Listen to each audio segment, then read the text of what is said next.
वन्देऽहं श्रीगुरुश्रीयुतपदकमलं श्रीगुरून् वैष्णवांश श्रीरूपं साग्रजातं सगण रघुनाथान्वितं तं सजीवं साद्वैतं सावधूतं परिजनसहितं कृष्णचैतन्यदेवं श्रीराधाकृष्णपादान् सगण ललिता श्रीविशाखान्वितंश्च नमो विष्णुपादाय भगवते प्रियात्मने भक्ति केवल पृष्ठाय गुरुवर्गोनुगामिने भक्ति सुंदर सन्यासी नामिने भक्ति रूपिणे गौड़ीय शास्त्र गौरांग ख्याति प्रकाश कीर्तये।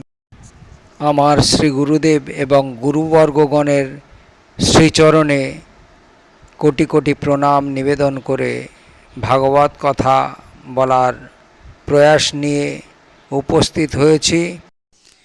आज के आलोच्य विषय श्रीमद् भागवत षष्ठम स्कंध दशम अध्याय थेके देवता एवं बेत्रासुरेर मध्य युद्ध।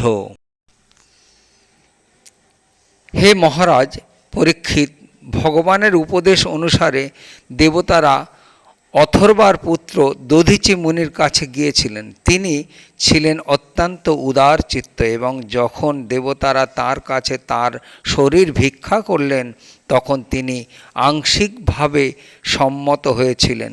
কিন্তু দেবতাদের কাছে ধর্ম উপদেশ শ্রবণ করার জন্য ঈষৎ হেসে পরিহাস ছলে তিনি এই কথা বলেছিলেন। এই জড়জগতে প্রতিটি জীবই তার জড়দেহের প্রতি অত্যন্ত আসক্ত। চিরকাল বেঁচে থাকার বাসনায় প্রতিটি জীব সর্বতোভাবে এমনকি তার সর্বস্ব উৎসর্গ করেও তার দেহ রক্ষা করার চেষ্টা করে। সুতরাং বিষ্ণুও যদি তা প্রার্থনা করেন তাহলেও কে সেই দেহ দান করতে সম্মত হবে? দেবতারা বললেন, হে মহান ব্রাহ্মণ, আপনার মতো পুণ্যবান ব্যক্তিদের কার্যকলাপ অত্যন্ত প্রশংসনীয় এবং তারা সকলের প্রতি অত্যন্ত দয়াপরবশ। অন্যের মঙ্গলের জন্য এই প্রকার পুণ্যবান মহাত্মা কি না দান করতে পারেন? তারা সব কিছু এমনকি তাদের দেহ পর্যন্ত দান করতে পারেন। অত্যন্ত স্বার্থপর ব্যক্তিরা নিশ্চয়ই পরের ক্লেশ বুঝতে না পেরে তাদের কাছে ভিক্ষা করে, কিন্তু প্রার্থনাকারী যদি দাতার ক্লেশ বুঝতে পারে তাহলে সে তার কাছে কোনো কিছু ভিক্ষা করবে না। তেমনি প্রার্থনাকারীর ক্লেশ বুঝতে না পারার ফলেই দান করতে সমর্থ ব্যক্তি তাকে প্রত্যাখ্যান করেন, কারণ তা না হলে তিনি প্রার্থনাকারীকে কোনো কিছু দান করতে অস্বীকার করতে পারতেন না। মহর্ষি দধীচি বললেন, আপনাদের কাছে ধর্মের তত্ত্ব শ্রবণ করার জন্যই আমি আমার দেহ আপনাদের দান করতে অস্বীকার করেছিলাম। এখন তা অতি প্রিয় হলেও যে দেহ একদিন না একদিন আমাকে ত্যাগ করতেই হবে তা আপনাদের উপকারের জন্য করছি। হে দেবতাগণ, যে পুরুষ জীবদের প্রতি দয়াপরবশ হয়ে এই অনিত্য দেহের দ্বারা ধর্ম এবং যশ অর্জনের চেষ্টা করে না, সেই ব্যক্তির স্থাবর প্রাণীদের চেয়েও শোচনীয়। কেউ যদি অন্য জীবের দুঃখ দর্শন করে দুঃখিত হন এবং তাদের সুখ দর্শন করে সুখী হন, তার ধর্মই পুণ্য শ্লোক মহাত্মগণ অক্ষয় ধর্ম বলে উপাসনা করেন। এই ক্ষণস্থায়ী দেহ যা কুকুর শিয়ালের ভক্ষ্য এবং যার দ্বারা নিজের আত্মার কিছুমাত্র উপকার হয় না, সেই দেহের ধন সম্পদ এবং তার আত্মীয় স্বজন দিয়ে যদি পরের উপকার করা না যায় তাহলে সেই সকল কেবল দুঃখ দুর্দশা ভোগেরই কারণ। শ্রী সুখদেব গোস্বামী বললেন, অথর্বানন্দ দধীচি মুনি এইভাবে দেবতাদের সেবায় তার দেহ উৎসর্গ করতে মনস্থ করলেন। তারপর পরমেশ্বর ভগবানের শ্রীপাদ পদ্মে তার আত্মাকে স্থাপন করে তার পঞ্চভৌতিক দেহ ত্যাগ করেছিলেন।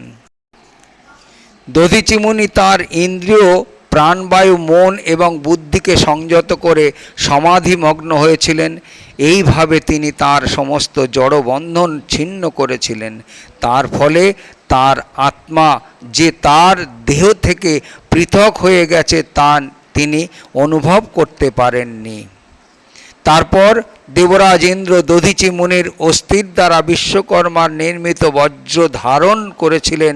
দধিচি মুনির শক্তির দ্বারা শক্তিমান ও ভগবানের তেজে তেজিয়ান হয়ে এবং সমস্ত দেবতাদের দ্বারা পরিবৃত হয়ে ইন্দ্র যখন ঐরাবতে আরোহণ করেছিলেন তখন মুনিরা তাঁর স্তব করেছিলেন। এইভাবে তিনি যেন ত্রিলোকের হর্ষ উৎপাদন করে বৃত্রাসুরকে বধ করতে যাচ্ছিলেন।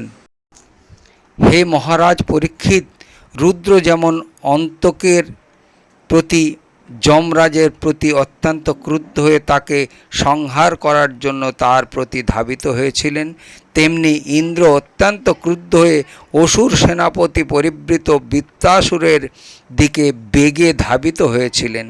তারপর সত্যযুগের অবসানে এবং ত্রেতাযুগের প্রারম্ভে নর্মদা নদীর তীরে দেবতাদের সঙ্গে অসুরদের এক ভয়ঙ্কর যুদ্ধ হয়েছিল।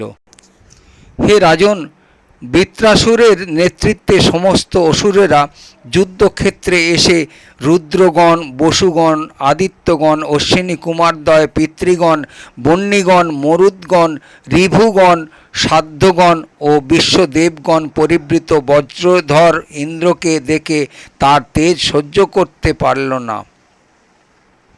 স্বর্ণ পরিচ্ছদে ভূষিত নমুচি, সম্বর, অনর্বা, দ্বিমূর্ধা, ঋষভ, অসুর, হয়গ্রীব, অঙ্কুশিরা, বিপ্রচিত্তি, আয়ুমুখ, পুলোমা, বৃষপর্বা প্রভৃতি হেতি, উৎকল এবং অন্যান্য স্বর্ণময় পরিচ্ছদে বিভূষিত হাজার হাজার দৈত্য, দানব, যক্ষ, রাক্ষস এবং সুমালি, মালি প্রমুখ দুর্দান্ত অসুরেরা সিংহের মতো গর্জন করতে করতে গদা, পরিঘ, বাণ, প্রাস, মুদ্গর, তোমর প্রভৃতি অস্ত্রের দ্বারা দেবতাদের নিপীড়িত করতে লাগল। শূল, কুঠার, খড়গ, শতগ্নি, ভূষণ্ডী প্রভৃতি অস্ত্রশস্ত্রের দ্বারা অসুরেরা বিভিন্ন দেবতাদের আক্রমণ করেছিল এবং দেবতাদের মধ্যে যারা শ্রেষ্ঠ তাদের বিক্ষিপ্ত করে দিয়েছিল। আকাশে ঘন মেঘের দ্বারা আচ্ছাদিত তারকারাজি যেমন দেখা যায় না, তেমনি চতুর্দিকে একের পর এক নিক্ষিপ্ত স্বরের জালে সম্পূর্ণরূপে আচ্ছাদিত হওয়ার ফলে দেবতাদের দেখা যাচ্ছিল না। দেব সৈন্যদের সংহার করার উদ্দেশ্যে অসুরদের সেই সমস্ত অস্ত্রশস্ত্র দেবতাদের অঙ্গ স্পর্শ করতে পারেনি, কারণ দেবতারা ক্ষিপ্র হস্তে আকাশমার্গীয় সেই সমস্ত অস্ত্রশস্ত্র সহস্র খণ্ডে ছেদন করেছিল। অসুরদের মন্ত্র এবং অস্ত্রশস্ত্র ক্ষয়প্রাপ্ত হয় তারা পর্বত, শৃঙ্গ, বৃক্ষ এবং পাথর দেব সৈন্যদের উপর বর্ষণ করতে লাগলো, কিন্তু দেবতারা এতই শক্তিশালী এবং দক্ষ ছিলেন যে তারা সেগুলি আকাশমার্গেই পূর্বের মতো খণ্ড খণ্ড করেছিলেন। বৃত্রাসুরের অসুর সৈন্যেরা যখন দেখল যে তাদের অস্ত্রশস্ত্রের প্রহার এবং বৃক্ষ, পর্বত, সিংহ, পাথর বর্ষণের ফলেও ইন্দ্রের সৈন্যরা অক্ষত রয়েছেন এবং সম্পূর্ণ সুস্থ রয়েছেন, তখন তারা অত্যন্ত ভীত হয়েছিল। নীচ ব্যক্তি যেমন মহৎ ব্যক্তির প্রতি ক্রোধোদ্দীপক কোনো রুক্ষ বাক্য প্রয়োগ করলে তা মহৎ ব্যক্তিকে বিচলিত করে না, তেমনি শ্রীকৃষ্ণের দ্বারা সুরক্ষিত দেবতাদের বিরুদ্ধে অসুরদের সমস্ত প্রয়াস নিষ্ফল হয়েছিল। ভগবৎ বিমুখী অসুরেরা যখন দেখল যে তাদের সমস্ত প্রয়াস ব্যর্থ হয়েছে, তখন তাদের যুদ্ধ করার গর্ব খর্ব হয়েছিল। যুদ্ধের আরম্ভেই তাদের সেনাপতিকে পরিত্যাগ করে তারা যুদ্ধক্ষেত্র থেকে পলায়ন করতে মনস্থ করেছিল, কারণ তাদের শত্রুরা তাদের সমস্ত বল অপহরণ করে নিয়েছিল।